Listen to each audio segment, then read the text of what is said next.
વલસાડમાં જાહેરમાં ખાનગી કંપનીનો પેકેજિંગનો કચરો નાખી સળગાવતા પ્લાસ્ટિકની દુર્ગંધથી પ્રદૂષણ. ગુંડલાવના સરપંચ ઘટના સ્થળે દોડી આવી કચરો સળગાવતા યુવાનોને અટકાવ્યા.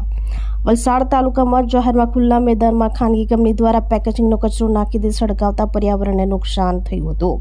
વલસાડ શહેરના નજીક આવેલ ગુંડલાવ ગ્રામ પંચાયત વિસ્તારમાં આવેલ જીઆઈડીસી અનેક કંપનીઓ આવી છે. ગુંડલાવ જીઆઈડીસી વિસ્તારમાં આવેલ ખાનગી કંપનીઓ દ્વારા નેશનલ હાઈવે પાસે ખાનગી માલિકીના ખુલ્લા પ્લોટ ઉપર ખાનગી કંપનીના નામના પેકેજિંગનો પ્લાસ્ટિકનો કચરો મોટી સંખ્યામાં ફેંકી દે સળગાવી દેવામાં આવતા આસપાસના વિસ્તારમાં પ્લાસ્ટિકની દુર્ગંધથી પ્રદૂષણ ફેલાયું હતું. સમગ્ર મામલે ગુંડલાવ ગ્રામ પંચાયતના સરપંચ નીતિન પટેલને જાણ થતાં તાત્કાલિક ઘટના સ્થળે આવી કચરો સળગાવતા યુવાનોને અટકાવ્યા હતા.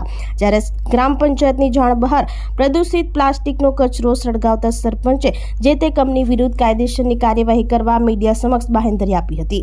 ઉલ્લેખનીય છે કે ગુજરાત સરકાર તથા ગુજરાત પોલ્યુશન બોર્ડ દ્વારા તમામ કંપનીઓને પોતાના કંપનીમાંથી નીકળતા વેસ્ટનો નિકાલ કરવા આદેશ આપ્યો છે. સાથે તમામ વેસ્ટ પર્યાવરણને નુકસાન ન કરે તેવી તકેદારી રાખવાના આદેશો તો કર્યા છે, પરંતુ બેફામ બનેલી કંપનીઓ દ્વારા જાહેરમાં કંપનીનો પ્લાસ્ટિક વેસ્ટ અને કેમિકલ વેસ્ટ નાખી નુકસાન કરવામાં આવે છે. ત્યારે પર્યાવરણને નુકસાન કરતી કંપનીઓ પર ગુજરાત પોલ્યુશન બોર્ડ દ્વારા ક્યારે પગલાં લેવામાં આવશે એ જોવું રહ્યું.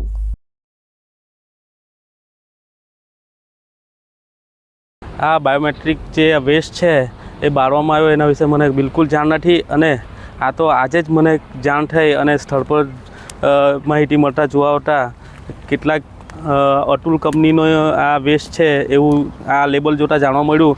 અને આ અમારી નોટિફાઈ વિસ્તાર બાજુમાં લાગેલો છે એમના કોઈક કંપનીના લેબર દ્વારા આ બાળાવી રહ્યું છે.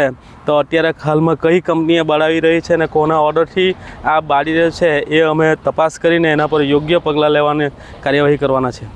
આપણી સંકલ્પ ન્યૂઝ ચેનલને સબસ્ક્રાઇબ અને લાઇક કરો, બેલ આઇકન દબાવો જેથી આવનાર ન્યૂઝ અપડેટ્સની નોટિફિકેશન આપના મોબાઈલ પર સૌથી પહેલા પહોંચે. Like, subscribe and share the video.